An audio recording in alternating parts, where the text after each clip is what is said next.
Every time I look around, it's probably going to happen the whole weekend, so I apologize in advance. But I still have the thoughts and the vision of that small room of 6 and 7 people. I think I probably paid the other 4 people to be there, if I'm being really honest. But and to watch everybody come together and to watch you guys have your side conversations and to continue to learn and to grow, it's really special for me. So I appreciate you guys. Um, a lot of things have happened.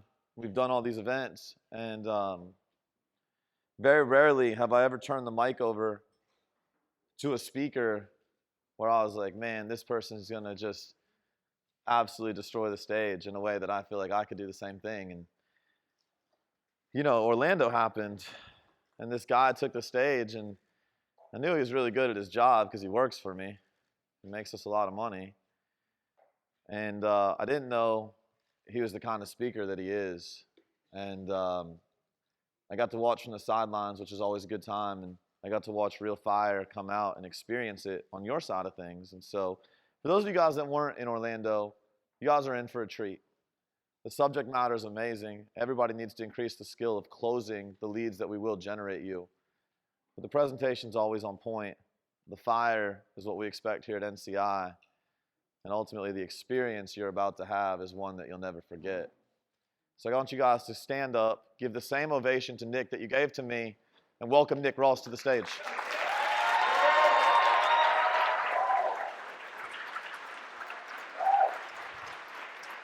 Get it, brother. Love you. Yes, sir.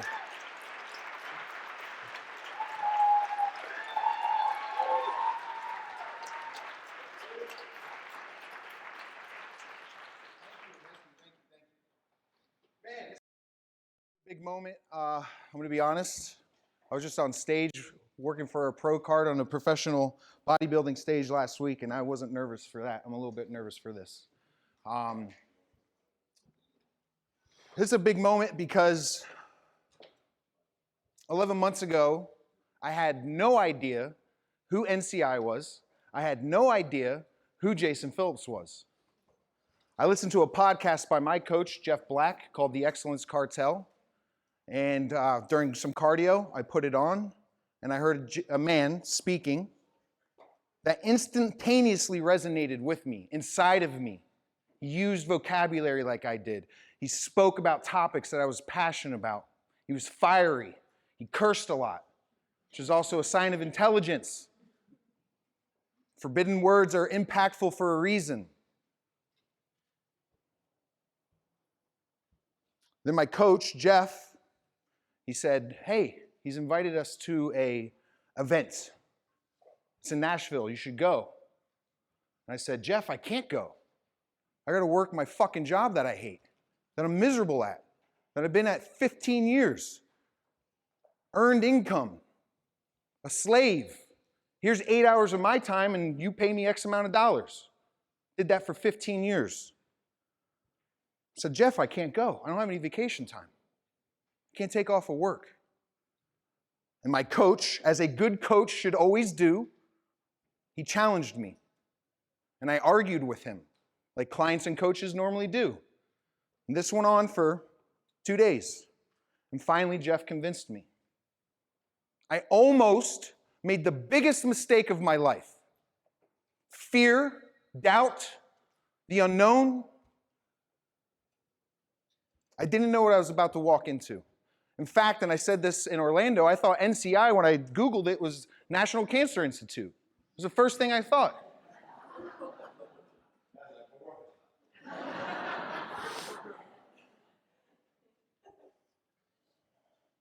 Guys, out of an 8-hour shift at my day job, I would spend 4 hours the last 4 years searching for a new job on LinkedIn or Indeed. That's the God honest truth. I could not stand going to work. The drive alone drove me crazy because I literally have made the drive maybe 10,000 times.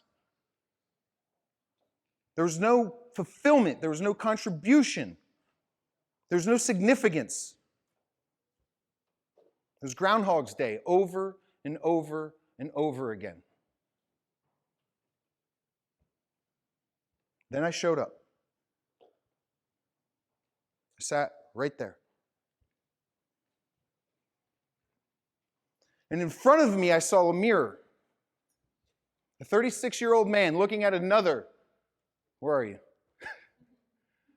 36-year-old man, and saying, holy shit, this is what I could be. This is what I could do. A vision, a purpose, which I never had for 36 years as a man. And there's a bunch of us in here, men, without our purpose, without our cause, without our weight, without the responsibility on our shoulders, our mission. And in that moment, I made a promise. I told myself two things. One, I'm going to find a way to work for that man. And number two, I will find a way to speak on this stage. Everything happens for a reason. In March, I got laid off from my job of 15 years. Zero pay. In 2020, I made the least amount of money I've ever made in my adult life. And I made a decision in March that I was going to do what I wanted to do, which is speak, tell my story, be on a stage, become a public speaker, be a motivator. YouTube, and I YouTubed it, and I took notes, and I extracted value, and I practiced, and I put myself in front of a camera, which I hated. Absolutely hated. Complete fear of the camera. Do you want to know why? I had the worst first camera experience that anyone could ever tell you. When I was 21, fresh out of college, 2 weeks of living in Hollywood, I got invited by some MTV producers to do an MTV reality dating show. It's called Next. Now, what I want to tell you is, because I'm a very prideful man, is that I was the one nexting the girls. I wasn't on the bus. But what I didn't know is that when you next one of these girls, you got to do it 10 to 12 times in a row. And after the third time of nexting her right off the bus, she's pretty pissed off. And I also didn't realize that this was going to be shot and filmed at Santa Monica Beach on the pier where there's thousands of people. And I was mortified and terrified for 8 hours. People screaming the most obscene things. You got to go through it. You got to do the next reel. So, for literally 25 years, guys, I had the absolute worst fear of being on camera. Being on stage, being in front of people, but I figured it out. And it started with a vision. It started with an exemplar. Someone who was willing to share and lead, and all I had to do was follow. All I had to do was extract the value. NCI can't extract the value for you. You, the client, as your clients, are the only people that can extract value. That is up to you. In less than 5 months' time, 6 months' time, I made that vision come to life. But it started with a decision. I had no idea how I was going to fulfill it until I saw the vision. I took 50 pages of notes. I immediately, after Sunday, went home and got all of it out. Spread it on my bed. Mind completely blown. And I created a 150-page PowerPoint presentation. I wrote a 150-page book. I had no idea how to do any of these things. I didn't even know what I was going to do with it. And I didn't even know NCI taught this, but I just started helping people for free. Started helping Kristen from Iron House. Started helping other coaches and helping small businesses doing wellness. Just taking what I taught and just trying to extract the application out of it. At the end of that weekend, someone made a major investment in me. I didn't have the money, but he did, and he believed in me. So Jeff Black invested, and we paid Jason a lot of money. And we were coached by NCI and Jason for 6 months. That gym is now one of the largest gyms in Nashville, Iron House Strength and Conditioning. Thanks to Jason and what he taught us, we literally can't accept any more members inside the gym. How packed is it? 850 members. We started with Jason, we were maybe at 550. and I took what he had taught me. I took and extracted the value, and I applied immediately. I made a decision.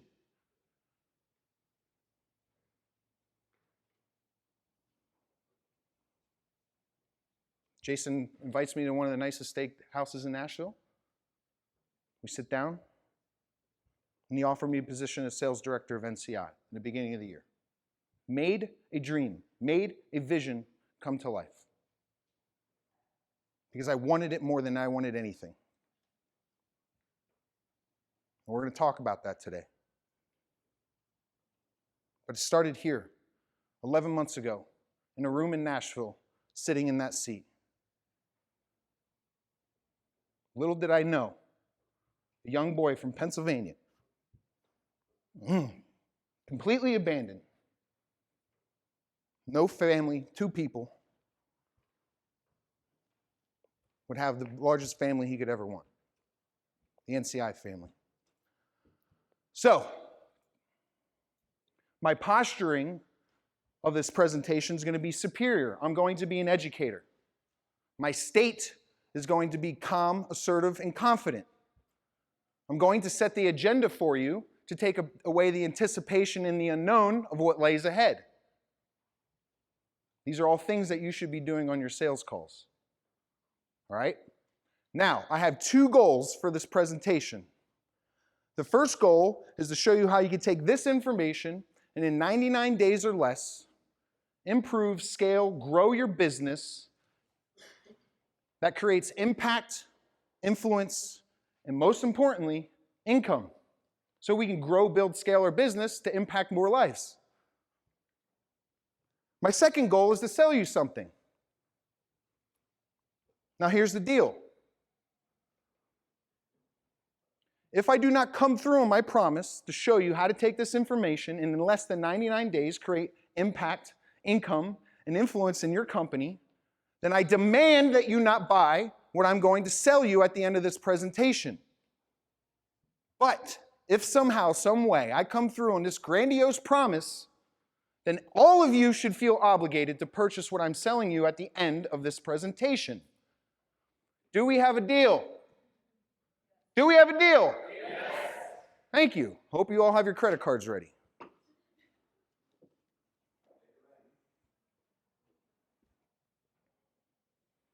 Now, in Orlando, on the dry erase board, I wrote $1 million. And I told you, some of you, unless you mastered leadership and sales, your only way to make $1 million was on OnlyFans. Some of you were very confused about that. But I fucked up. This is the number that it's really about. This is not a financial number. Michael, Jason, and I, we didn't show each other presentations. We didn't even know what each other were going to talk about. But we all hit on this. There's a reason for that. In order to hit this number, this really large number, we have a lot of work to do. And in order to impact 1 billion lives, which is the mission of our community, we have to figure this out. You have to be able to figure out what we are talking about today. Extract the value of today and apply it to your life. Apply it to your life. I'm not talking about sales. By the way, you're selling every single second of your life, whether you realize it or not. Why is this number important to me? Why should this number be important to you? For me, because I fucking woke up today. Like, God, please wake me up so my feet can hit the ground and I can move someone through something painful. 2 days ago, I got a message from a woman saying, hey, will you help my young son? He's having a problem with alcoholism and living a fatherless journey. Absolutely. 2 days before that, an old friend, Scott Henthorne, mentioned out or DM'd me, hey, my friend's going through stage 4 cancer and chemotherapy. He's having a really hard time. Will you help him? Absolutely. My friend, a few days ago, got his 4th DUI. hey man, I need some help. Absolutely. That is all of our responsibility. Like, I'm still here. So are you. This is not going to get done by itself. In order to hit this number, yes, the leads have to come in, but we have to convert as well.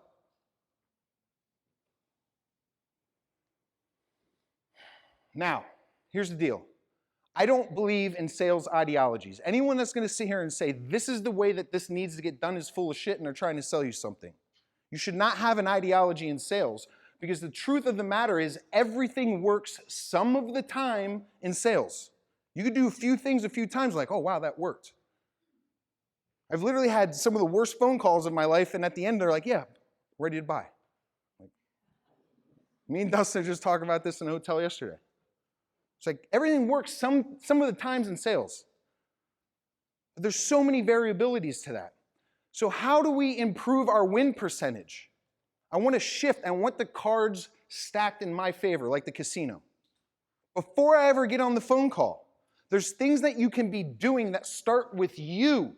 We're not going to talk about, Nick, can you help me with I can't afford it, or I need to talk to the spouse. None of that matters if you can't deal with what's going on before the phone call. Nick, I didn't close a sale. Well, where were you? I was in my car. What were you doing? I was driving. Well, no wonder you didn't close it. We have to prime, we have to prep, and we have to do the things required. PCP. Pre-call prep. These are things that we need to do. So we're going to talk about the skill sets and the attributes required to increase win probability. This is what I believe in. I don't want to get on a phone call and have a 30% chance to close it. I want 60 or higher.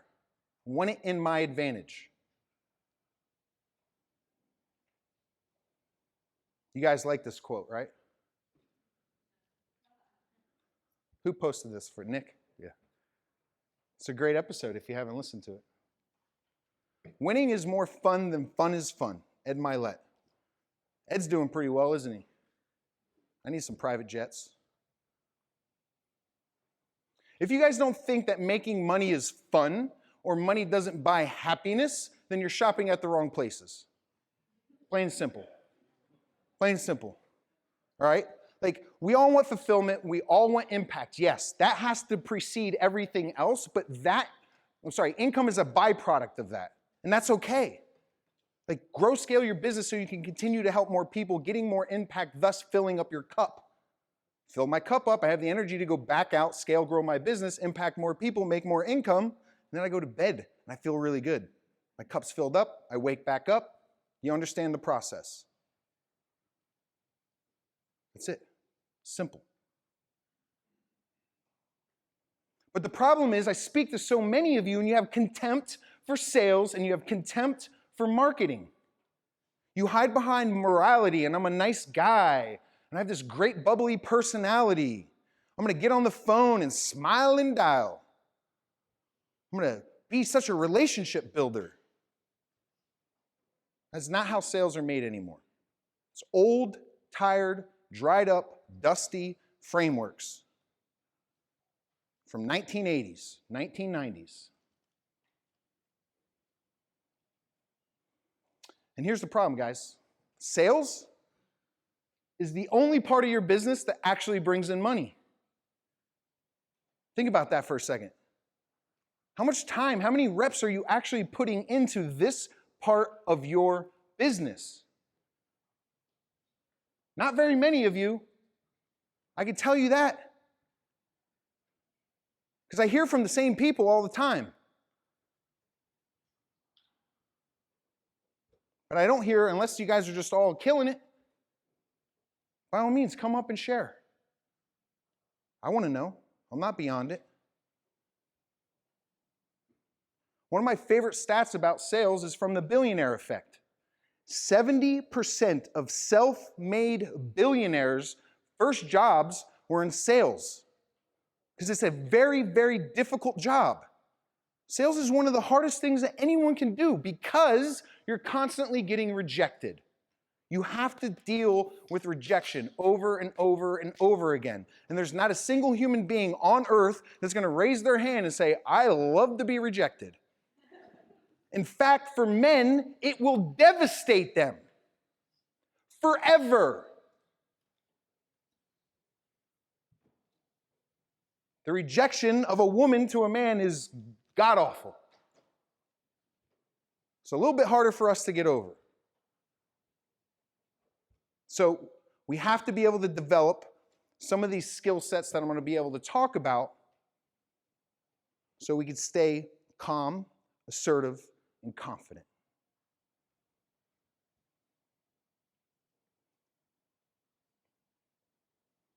Now, what is neuro-linguistics programming, besides some really fancy word? If you were to Google it, you'd find like 500 million answers on what it is. Like all good things in the world, things have been weaponized. So this can be used for manipulation in what's called dark psychology, blah, blah, blah. I'm extracting out what I have acquired as far as knowledge and applying it to what we specifically do in sales, which is completely different than selling a product or service. Please make that distinction. We are not selling cars. We are not kiosk mall dudes just trying to sell you whatever the hell they're trying to sell. We're not Best Buy associates. We're not all of the sales frameworks that you're used to in regular society. We are moving people through a vulnerable and difficult situation and experience. And if you cannot use these principles, it's going to be extremely hard to close deals unless they're just constantly referrals and hot leads, which takes forever to grow and scale a business. So neuro, understanding the mind and how we actually think. Linguistics, how we use language and how it affects us, the conditioning of these words, right? There's a great study, is like a 4-year-old hears like no 400 times a day. But they only hear yes a few times a day. That's conditioning. Literally, we're all being conditioned to hate the word no from basically ages 1 to 5. And programming, probably my favorite, how we actually sequence our actions and our thoughts to move forward towards our goals. If you are or are not getting the results that you want in your life, it is directly tied all the way over here to your experiences. Results come from actions, actions come from decisions, decisions come from thoughts, thoughts come from beliefs, and beliefs come from experiences. And how you choose to frame and shape that experience. That is also a decision and choice made by you. And so when we get on these phone calls, and whether it's weight loss, weight gain, want to be a competitor, wanting to win a pro card, wanting to reshape the glutes or the hamstrings, whatever it is, that is a vulnerable conversation. And some of you are having it while the baby's talking in the background, the kids are doing whatever, the blinker in the car's going on, pots and pans are clinking in the background, and then you get on my calls and you say, Nick, I can't close. This is a vulnerable conversation. And so we're going to use neuro-linguistics programming as a way and a vehicle to move people from pain to possibility. Your intellectual property, your methodology, is the vehicle that gets them from point A to point B. So, besides the definition breakdown, my favorite explanation of NLP is the science of excellence in communication, not only with others, but also with yourself. Most importantly, with yourself. What I'm going to teach you today is a method to move people, but none of this works if you do not apply it to your own life. You have to be able to apply this to yourself first.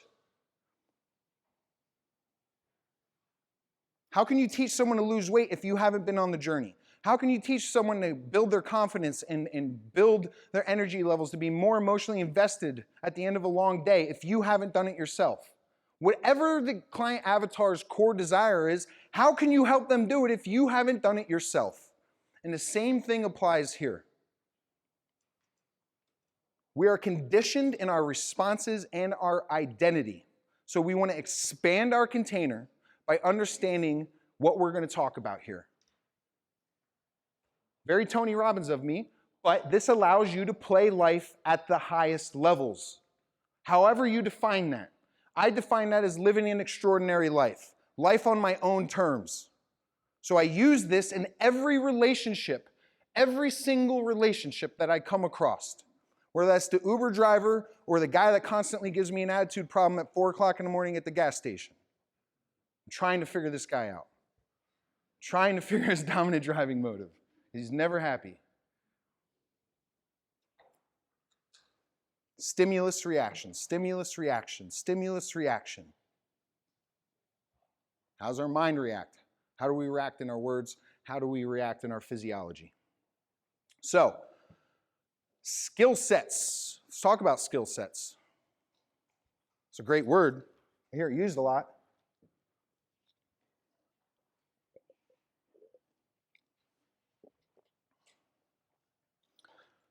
Skill sets come from paying attention to the details. You cannot build a skill set, right? They say the devil is in the details. The boring work, you have to pay attention. You have to pay attention to the details of a person's physiology, the words that they're using, and their tonality. That is 100% of communication. Once you build and once you know the details and you pay attention to the details, then you build skill sets. You use those skill sets to then unlock the doors of opportunity. But please don't think that you're just going to come in here and no work whatsoever and develop skill sets. You have to have, as Alex Hormozy said on one of our business challenge development, I like this term, you need the time under bar. You have to have the reps with this, just like Jason was saying earlier. And so these 3 fundamental skill sets that have to be mastered in sales and in all relationships is 1, emotional stability. This is by far the most important aspect of this. Because 1, getting punched in the face hurts, right? That's my metaphor for rejection. Like, hearing no hurts. And let me tell you something, I need to go talk to my significant other or I can't afford it is a no. And you got conditioned at 4 and 5 years old to hate that word because you heard it 400 times a day. So as soon as we hear no, we tend to stop doing the things that we were supposed to do, follow up after the sale or during the sale because maybe they said something you didn't like or rubbed you the wrong way. Extroverted. This is a big misconception. This is a skill set. Let me tell you, I am an introvert. I have to turn on and learn how to be extroverted.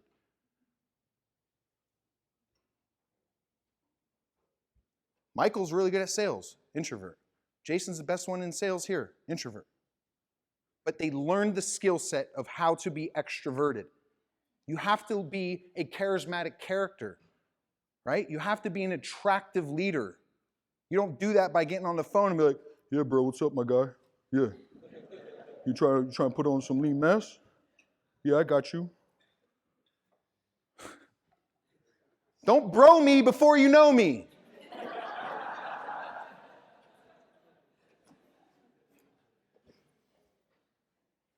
I'm not your buddy, guy. I'm not your friend, pal, something like that. Assertive, you got to be assertive. Assertive, man, you guys killing me with this. Assertive comes from tonality. The word choice that you use, right? Linguistics. This is the details. Kinda, maybe, I think, sort of, possibly. These are all connection killers. These kill certainty automatically. You need to have assertive, superior languaging. You are, after all, selling expert information as a coach. You have to posture yourself as assertive, asking questions, pushing, and that's uncomfortable for most people. It takes reps, it takes time. But these are the major 3 aspects. Emotional stability. That's called self-control. Whoop, I just felt this emotion. let it pass, move on. Have to be extroverted. You have to be a likable, charismatic leader. There's the foundations of building any business. It's the same rules apply in marketing and sales. And lastly, you must be assertive. I call this the Challenger Framework. There's a great book called The Challenger Sale on this particular framework and why it is so successful in today's sales environment. I teach that in our boardroom class, in our coaching mastery. You also need to have 4 intelligences. This is not mine. This comes from Virtual Selling, which is a book that was written after COVID first happened and applies literally to 2021. Me, I'm the dumbest guy in the room. My IQ's baked into my genetic code. There's nothing I can do about it. But guess what? I love being the fool in the room. Can't teach a man that in which he does not think he knows, or that which he thinks he knows. There's a skill set to being the fool in the room. Whether you're the most intellectual person here or, like me, the least intellectual, there's hope. Because there's also AQ, which is acquired knowledge. You might be more intelligent than me, but I can be smarter because I've acquired more knowledge. That's up to you. What are you doing for continuing education on sales? Did you hire us? Are you on my calls? A lot of you I haven't seen. TQ, oh my God. Where do I start with this? I'm really bad with names, but I can always remember a face. Keywords, I am. Now, I've never heard anyone ever say, I'm really good with names, but I can't remember a face. Insert, I'm just bad at technology. I'm just not a technology person. I am, insert, something about what makes you fear technology. We're now in a virtual selling world. Who's been to a mall lately? I mean, I was there the other day. Green Hills Mall is pretty nice. All right. But for small town people, what happened to the malls? Dead. Amazon, they're going to turn into distribution hubs for Amazon or someone else. But TQ, guys, this is blending all of the virtual options that we have. Phone calls, Zoom, Facebook, Instagram DM, WhatsApp. Go on and on and on. But this is how fast you can assimilate and leverage technology for low-value tasks, which gives you more time to, one, build and grow, scale your business, but also for more connections with your clients to increase LTV. I hear so many people say, I'm just not good on this or I'm not good on that, because it's just all fear. Anything that you guys know this. I think, therefore I am. But you have to get into the technology realm. The majority of what you guys are doing is online coaching. So if you can't figure out the technology part, you're holding yourself back. EQ, to me, the most important. Your acuity for dealing with emotions, right? This also goes back to the emotional stability. This amplifies the impact of IQ, AQ, and TQ because it allows you to relate, respond, influence, and persuade. Okay? This is not manipulation, by the way. Manipulation is me doing things for my own personal gain. Me and Michael like to get in arguments about this, but that's fine. Alter reality. Change the frame of the picture. I am the frame. Does that sound like Michael? I don't think so. Guys, in order to make this work, though, holy smokes, possibility, ability, and worth. Back in the day in sales, when we used to train sales, old school sales, we call this assuming the sale. You always have to assume the sale, otherwise you're not going to do the things required in order to close the sale. It's possible to achieve. You're able to achieve it. And at the end of the call, it's going to be worth it. Paul, possibility, ability, and worth. None of this works unless you believe what you're selling is truly going to impact someone's life. Starts with you. So, certainty and connection. This has to be established right away in a sale. First and foremost, you're going to connect to your passion, your higher calling, what fulfills you and what inspires you. This is called priming. Before you get on the phone call, you need to prime yourself. You have to fill your cup up with the good stuff so when you get on the phone, you can pour into them and connect to them. Connection is everything. If you cannot connect, you have no business. Connect to the person on the phone call. Research them. Do discovery on them. Know who they are before you get on the phone call. Some of you guys have really high ticket offers, so you send after they book the call. After they book the call. You send them a document and you get to know more about them. But you got to love the hell out of them, connect to them, feel them, experience them, and hold them to a higher standard. That is your job as a coach. Is that not what you do for your clients? Do you hold your clients to a higher standard? Yes, no, maybe so? So why wouldn't you hold your leads and prospects to a higher standard?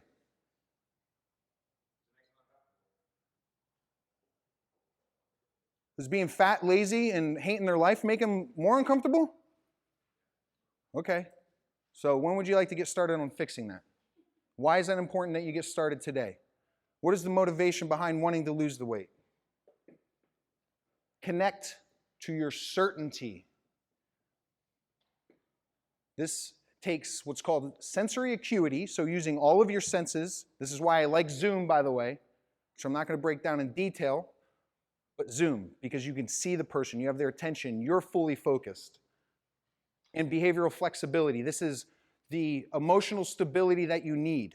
Sometimes I got to get on a phone call and I got to go superior. I have to be in control. I need to let them know what I am selling is what they need.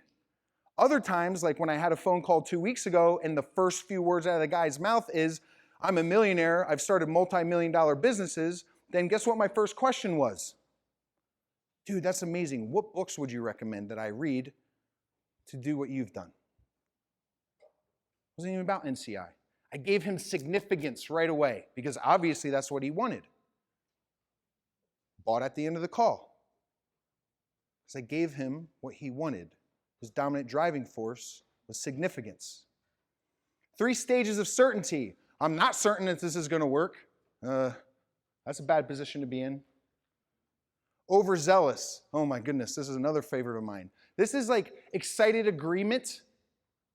You guys with really big bubbly personalities are really effervescent people. Like that's why you're successful. Don't change that in your client experience. But you cannot be overly excited in this big bubbly personality on sales calls. It's overzealous. It's not believable. Things called the Pinocchio effect start to kick in. Where, why is this person being like this? It's not trustworthy. They're using a lot of words to articulate themselves. I'm so excited to be here. I can't wait to talk to you. This is going to be awesome. That's not calm, assertive confidence. Once you sign them up and they are in your ecosystem, then yes, please, by all means, be that way.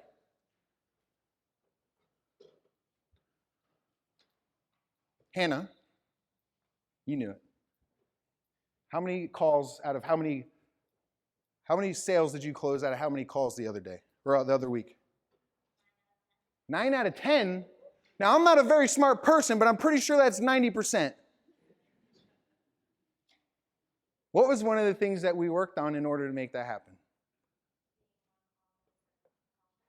Correct. Awesome personality. Personality for days. That's why she's an attractive, charismatic leader. Women want to follow her, but it does not work on the sales call. That's like the main thing that we worked on and the sequencing of the events of the call closed 90% of the calls last week. It's insane.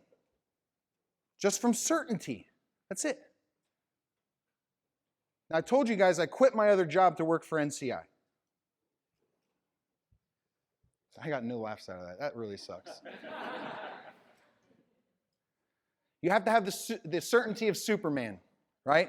There's actually a book and study and a TED Talk done on this whole entire subject, how physiology literally increases our confidence, right? And that's what the Superman pose is about. This is about priming before you get on a call. Certainty. When Superman shows up to the scene of chaos, he's not like, all right, guys, I got this. Move over there, this, there, that. He just shows up. Just goes, I got this. Watch out. I'm still mad at you guys for not laughing at my joke. I'm going to take that personally.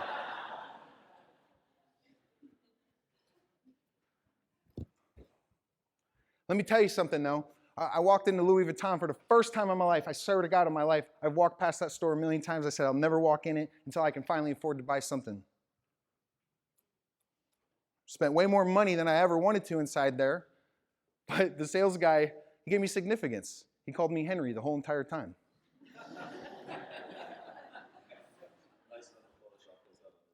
I didn't have time. But can I tell you guys something? I signed that guy up for a nutrition plan. Can I also tell you guys something? I just bought a brand new vehicle that I love. Makes me full of contribution and significance. I put my girlfriend and her kids back there. When I went and bought that truck, which was the most expensive thing I ever bought, signed up both salespeople. The guy that I was working with and his buddy. True story. Always selling. The point of this slide is, guys, you got to prime before the call. Fill your cup up. Listen to music.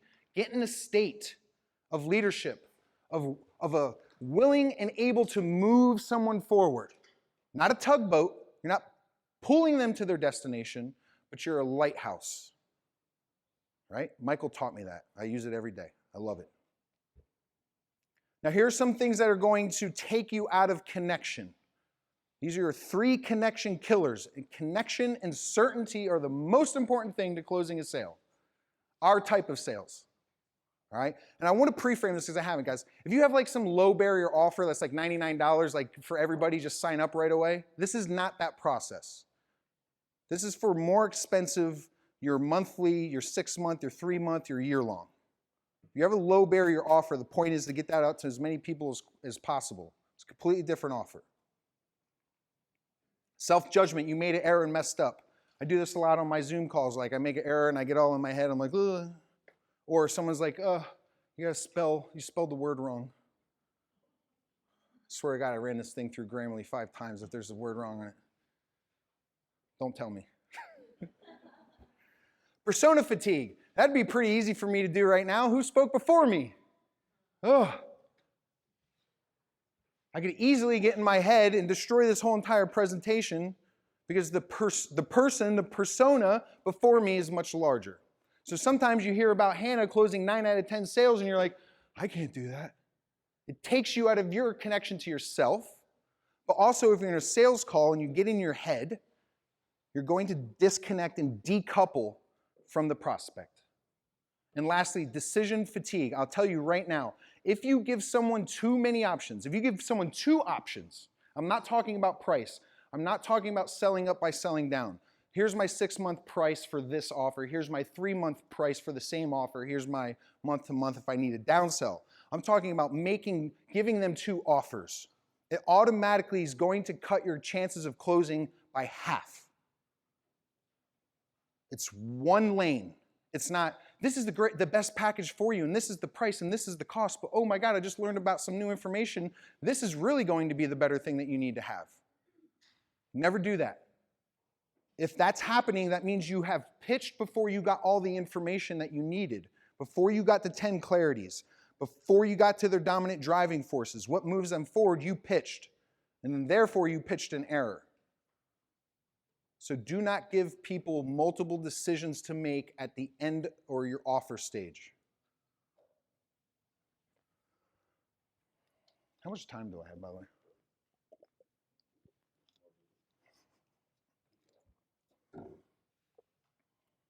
Certainty and connection work like gravity. Now, I told you I'm not a very smart guy. I don't work for NASA or SpaceX.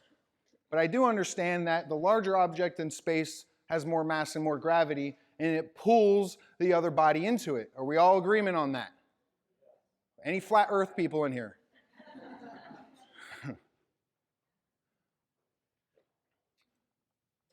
Because this has more mass, because it is greater in size, it pulls the moon into it. We know that. But this is how certainty works as well. If you are more certain that the product and service and what you are selling, and it is aligned in your thoughts, words, and actions on the phone call, you will pull the moon or the prospect into you. Does that make sense? Certainty is the most important thing. Certainty is the number one reason why every human being makes a buying decision. When two people meet, the person who is more certain will always influence the other person. So at the end of the call, if Miss Jones is more certain that your product and service won't work or she can't afford it, or an example the other day of the husband is completely unsupportive, if she's more certain of that, then your results will work, she drifts away from you. Her uncertainty becomes bigger than your certainty. Therefore, the two bodies move apart. The number one killer, guys, that I'm hearing on your calls and certainty is ums, uhs, they're fillers, right? They're fillers. That disconnects. There's no confidence there.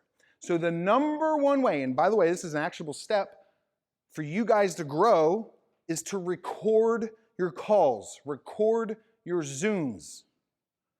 Now, Zoom is awkward because it goes boop, and it's like you're recording. Just let them know it's for training purposes. Just like every time you hear the same thing, it's like this is for customer service and training purposes. I have an assistant coach. We're going to use this if you don't mind. Let them know you're going to record, but then go back and listen. It's the greatest educator. This is what we're doing. This is the simplest diagram that I can give you of what is going on a phone call or your Zoom consultations. And this is directly taken from NLP. Robert Dilts, godfather of NLP from the 70s. Very, very simplistic. Let's not overcomplicate this. This is where they are when they get on the phone call with you. Where they are, but they prefer not to be. This is pain. This is where they are stuck.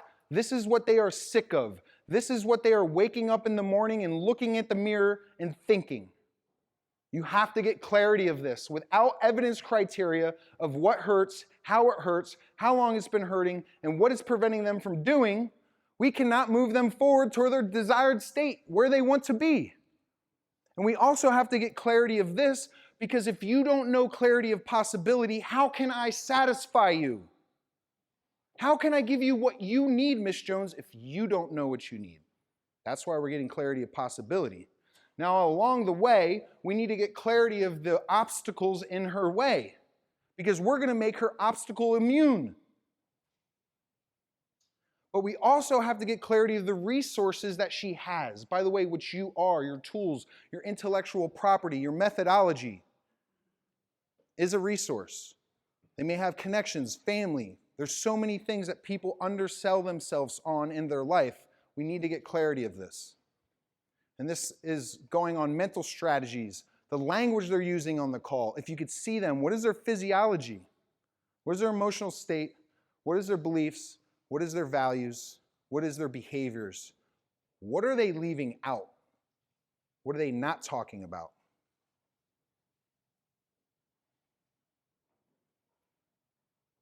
Very simple sentence, one of my favorite sentences that really kind of blew my mind. What we're doing is we're influencing someone through a vulnerable, pain to possibility. And this applies to every relationship, by the way. And you guys have to figure this out for yourself. If you don't know what influences you, you're in trouble. If you don't know what gets you out of bed, you're in trouble. Getting out of bed becomes a lot more difficult. In order to influence someone, you must find out what influences them. Now, you guys do a very good job of finding out what influences them externally. I want the clothes to fit better. I want to lose the belly fat. I want to gain lean muscle so I'm not a small dude who gets picked on. Whatever it is, that's external. That is not going to move them forward. the internal desire, why it's important to them. Like, I know you want to lose the weight, but why do you want the clothes to fit better as well? Well, because I work in fashion, and I feel like the clothes that I want to wear, I can't wear. Well, why is it important to you that you wear those clothes? Well, because I invested a lot of time and passion in going to school for fashion, and right now, I feel insecure about myself. When did you first notice that? Well, I first started to notice that right after COVID happened. I started eating more. Well, how did you feel during that time? Why did you start eating more? Is this something in the family? Yeah, my mom suffers from this as well. Right? Getting deep, internal. You have to get into the deep end of the pool. The external is the shallow end. The internal is the deep end. If you're afraid to go there in your own personal life, you'll never do it for someone else.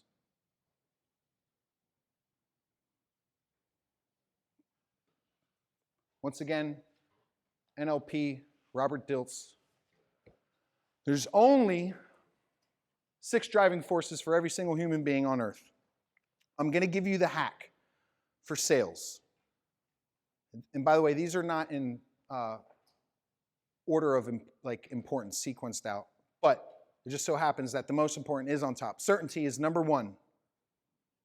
Man, woman, child, every buying decision is certain. I'm certain it's going to work. I'm certain that the value is correct. I'm certain that the salesperson is not lying to me. I'm certain that this is going to make me feel more significance and move me up the dominance hierarchy of life somehow, some way.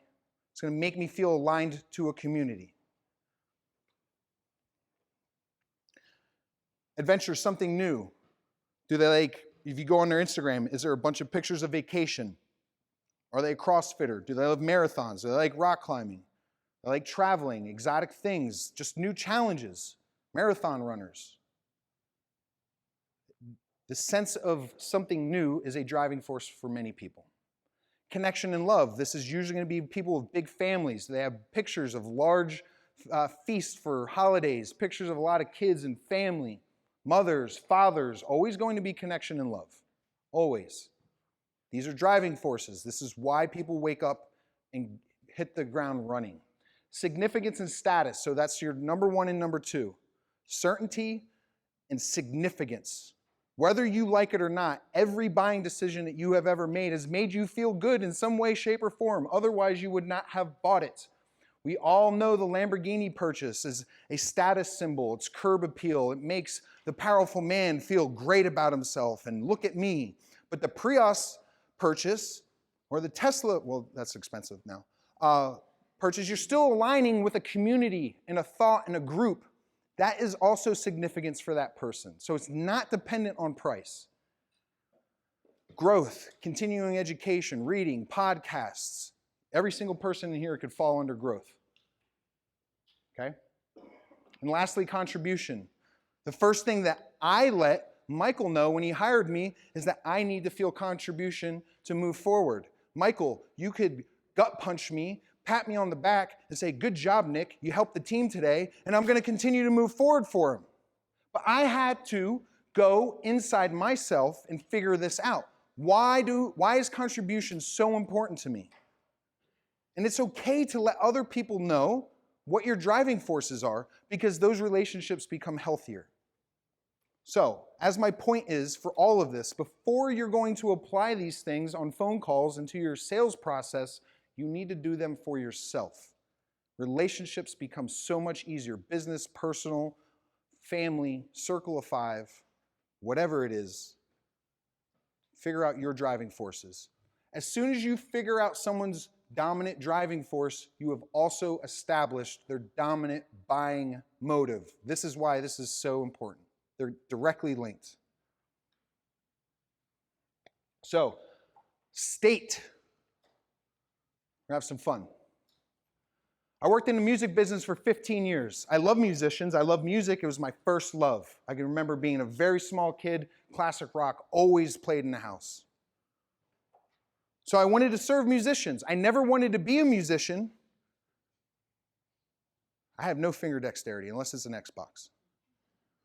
But I served musicians for 15 years. I helped them create. And so the best way that I can explain state in changing someone's state, because that's what we're doing. They get on the phone and they're in one state, pain, and we're going to get them to quantify possibility, and we're going to change their state. And so that's changing their physiology, what they're focusing on, and how the meaning that they're taking away from your conversation and how they reframe the insight. So, state works like this. You can have two piano players, right? If anyone in here a musician, by the way? Few? Wow. Nashville, there's like 2 musicians. That's the first. All right. So you can have 2 piano players, and they can play the same exact notes. But depending on the spacing, the volume or the dynamics, the melody, the time signature, I already said melody, pitch, how they use the sustain pedal, you end up with 2 completely different pieces of music.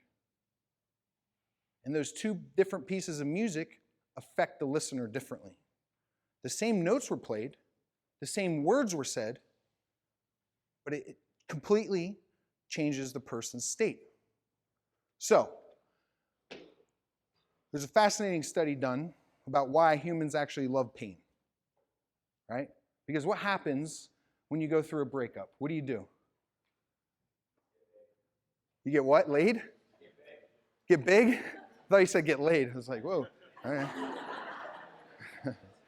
That's what was on my head. Come on, what do you guys do? Cry? What makes you cry? Breakup. You listen to sad music, right? Everyone's got like that song, like get a bad haircut. At least she's got there.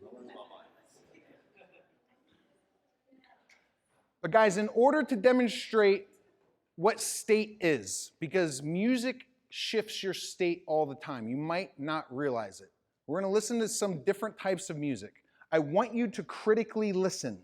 If we were to go down to historically known Bluebird Cafe, we would critically listen. We'd listen to music writers and songwriters that you have no idea are multimillionaires writing and performing music that they're about to write and record, right? We'd go in there and we critically listen, right? If we were in a recording studio recording a great song, we have to critically listen to the details. So relax. How does this music affect you? How does it affect your state? How does it affect your focus? How does it affect your language in your head? And what meaning do you take away from it? Now, these are some of my personal favorites that get me into a certain state. So, here's a breakup song. Listen.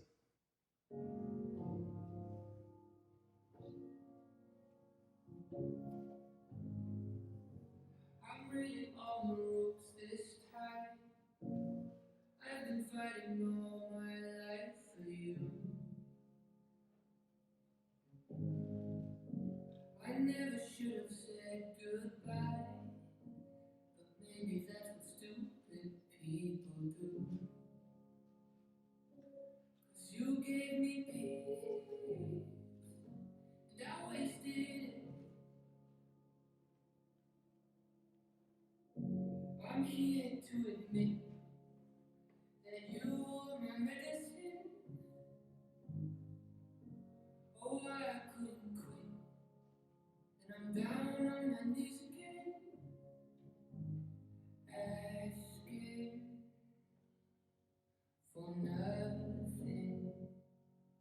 Thank you for the happiest year of my life. Thank you for the happiest year of my life. Ooh. Pretty sad. Changes your whole entire state, your physiology, words, meaning, unless you have no heart. So before I get on stage and I'm going for my pro card, I'm going to put my headphones in. If you don't know this song, then you're not from the 90s. You also might be dead inside. Michael knows this song. That's right. Trish knows this song. We need more volume on this.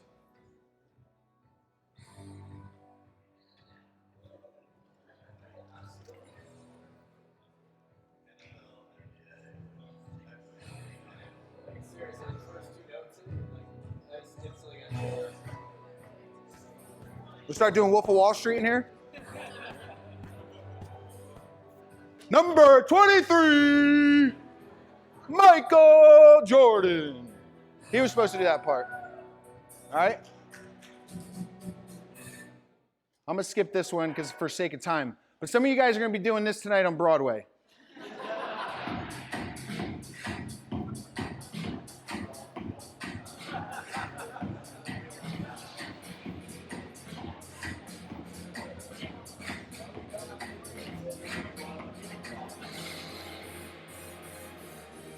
Hey, your Trish back there. Trish knows.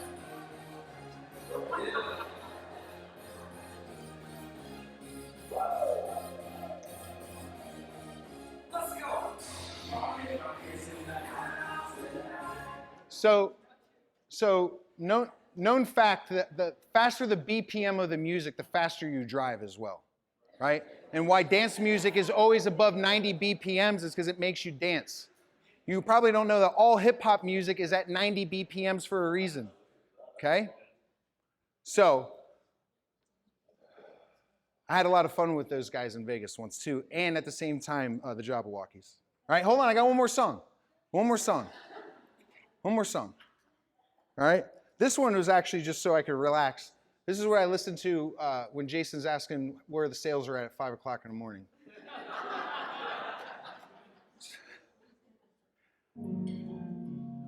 All right, but I'm not going to play that. But lastly, guys, right, when it's motherfucking cash collection time,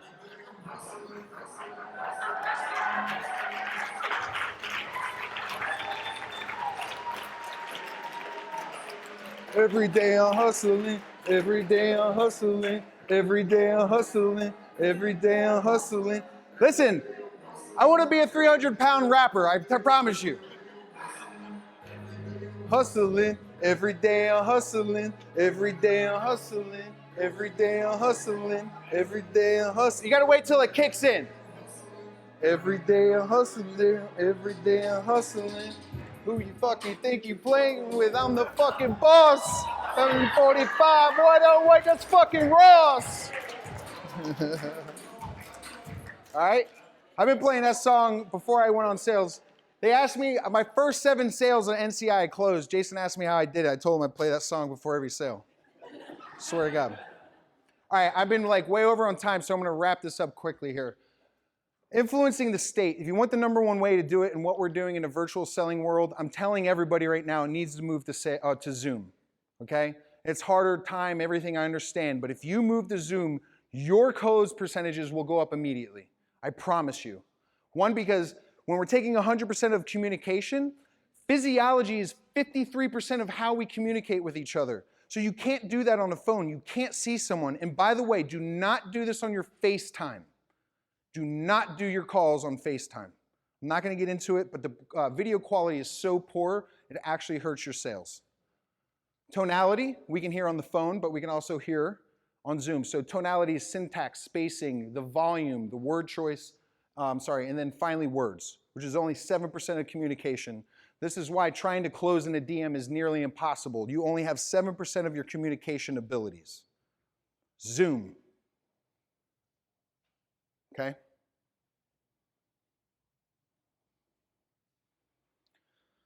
And finally, guys, what we're doing, if we're to work this whole entire model perfectly, once again, Robert Dilts, this is the logic levels of NLP. My life is a perfect example of what you're looking at right now. There was so much I wanted to change about myself in March of 2020. Oh my God. So much. I want to change anything about my environment. But the problem is I didn't have the behaviors to do it. Because I couldn't create the behaviors, I never became capable of changing myself. This deals with anything. Want to lose weight, want to make more money, want a better relationship, want to get the kids in a better school. Whatever you want to change about your environment, you can't change it until you first change your behaviors. But most people can't change their behaviors for very long, so they never become capable. This is a failure loop. This is being stuck in pain. This is a 40-year-old man talking about the high school football game.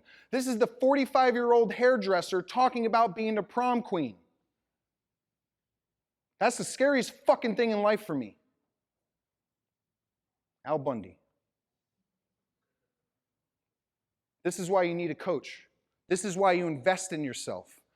You hire a trainer, a coach, or the boardroom, and we instill the values and the beliefs. That's what you are. You are a coach. You make them feel capable. They finally create the behaviors, and they change their body. An online nutrition coach not only changed my life, but saved my life. From there, I created a new identity. I became a new man. I became what I wanted to be. And then the most beautiful thing happens. Jason is a perfect example of this. You are our mission. The 1 billion people are our mission. Once you create the identity for the new person, they go on to inspire and help others. Just like every single one of you. This is 12 steps, by the way. Alcoholic can't quit drinking because he can't stop buying 24 packs and going to the bar every night. So he never feels capable of quit drinking. So he goes to 12 steps, and the coaches give him a framework, the 12 steps. If he follows it and extracts value from it, he creates a new identity. He becomes a new man. He becomes sober. And what does a sober man through AA want to do? He creates a mission. He goes out and helps more people get sober. Anything you want to change in your life. This is what you do on a sales call. This is what you do to your clients. This is what you do for yourself. This is what you do for your loved ones. This is why we're all here. To instill values, beliefs in people. Now, I'm going to sell you something. Everyone got their credit cards ready? And Ross 96 on Venmo.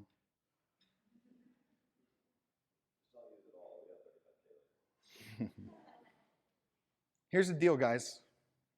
This is the fucked up part. This is free what I'm going to give you. Most of you aren't going to buy it. I know Alicia will. Dream big. I hear it everywhere. You got to dream big. But you got to work as hard as you can for as long as you can and just see what happens. Just see. Just figure it out.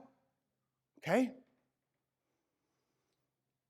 But a lot of you don't feel like doing the work that's required to make the dream happen. You don't want to do the extra work. You don't want to do the boring work. You don't want to do the marketing. You don't want to do the sales scripts. You don't want to put in the reps because you don't feel like it.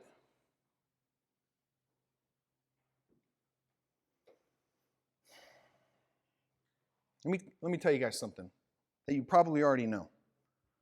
No one gives a fuck how you feel in this world, besides your mom.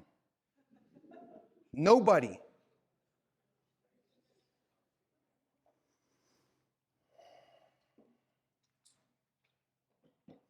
Guys, if you're not getting where you want to go in life, it's because the dream's not big enough.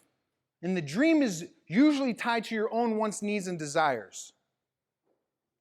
The dream's got to be so massive that people laugh at you when you tell them. And you have to be willing to do whatever it takes to make it happen. Some of you are limiting your dreams based upon how large your bank accounts are. You literally make a choice not to move forward because you think you can't afford it. Let me ask you a question. When did you learn that I can't afford it meant I can't move forward? Who taught you that? When was that established in your life? Do you think that God, universe, the collective conscious, the sacred knowledge of all our ancestors, whatever you want to call it, do you think that the dreams and visions that they give you is directly tied to the size of your bank account? Does anyone here think that? But yet, time and time and time again, dreams are limited by this.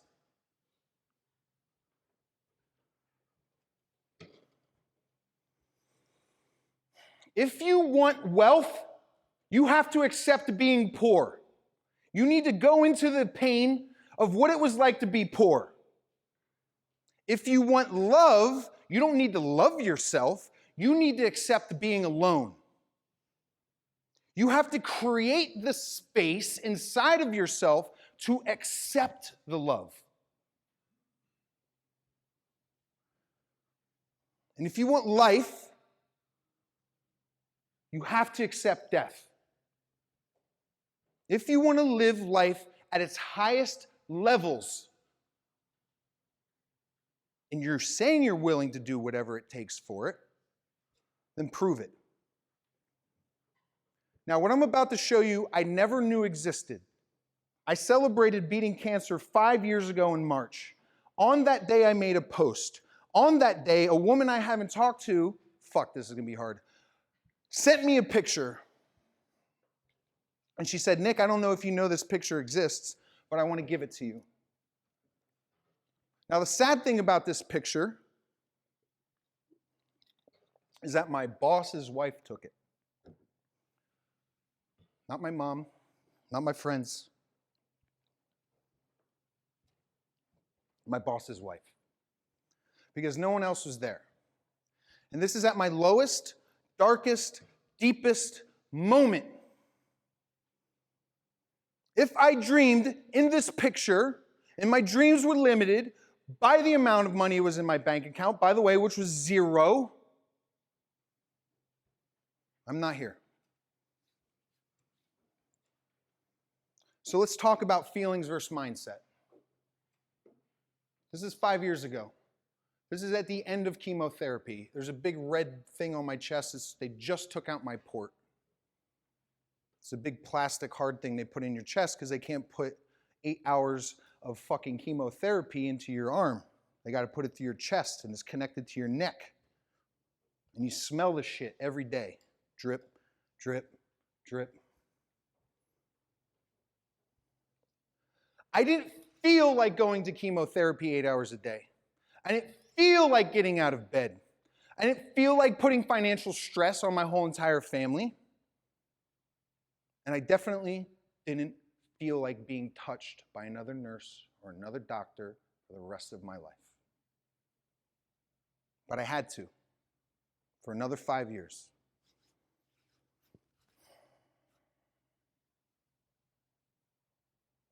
This picture represents a mindset for me.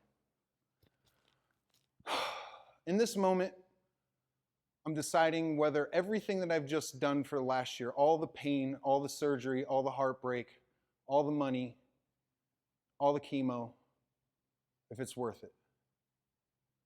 Because at the end of this, the doctor said, Nick, everything that you've done, you still have a 50 to 60% chance that the cancer is going to spread to your organs and spread to your lungs. And if that happens, we're going to cut you from stem to stern, and we're going to remove all your lymph nodes, and you're going to be basically looking like mutilated.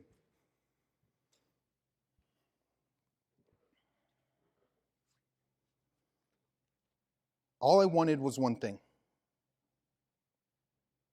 I wanted to survive. And I had to create a mindset. That mindset that was created in this picture has got me through, this isn't even the worst. It came way after. Without that mindset that was established in the pain, I had to go into the pain and extract the potential, extract the possibility, so I could finally be my highest self, my highest, truest potential. And so when I got the opportunity 11 months ago to come to Nashville and see my highest potential, to see the mirror, I had no choice but to extract value. My message is this.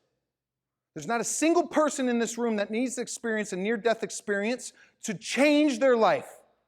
I've already put in the time, pain, money, and effort to prove this for you. I don't want this for you, any of your loved ones, a divorce, bankruptcy, whatever chaos can happen in your life, for you to figure out that you already have your highest potential locked inside of you. You just have to extract it. You have to make a decision. You have to form a mindset. Fuck your feelings.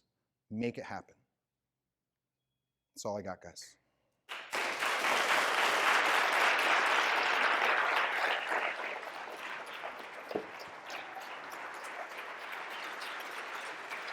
Sorry, I went so No, long. don't worry dude. about it, brother. You killed it.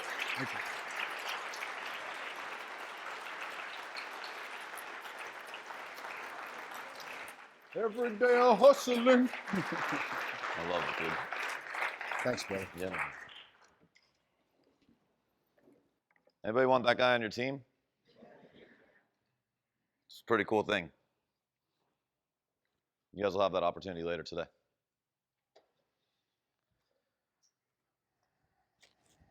How's this morning been? You guys learning a lot?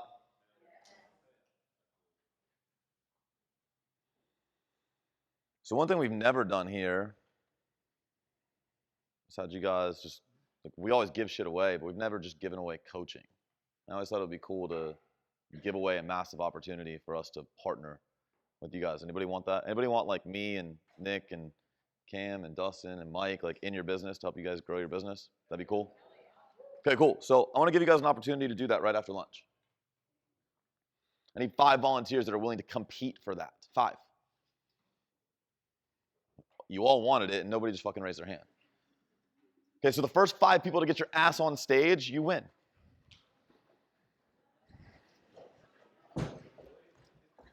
And there's 5. Clap it up.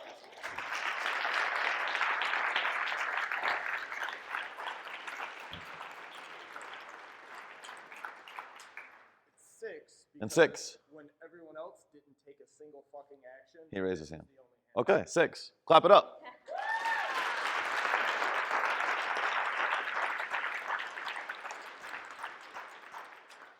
The winner is going to get $35,000. Is that cool? Told you guys we like to give away money. You guys are going to get, one of you is going to get the next year in the boardroom completely on me.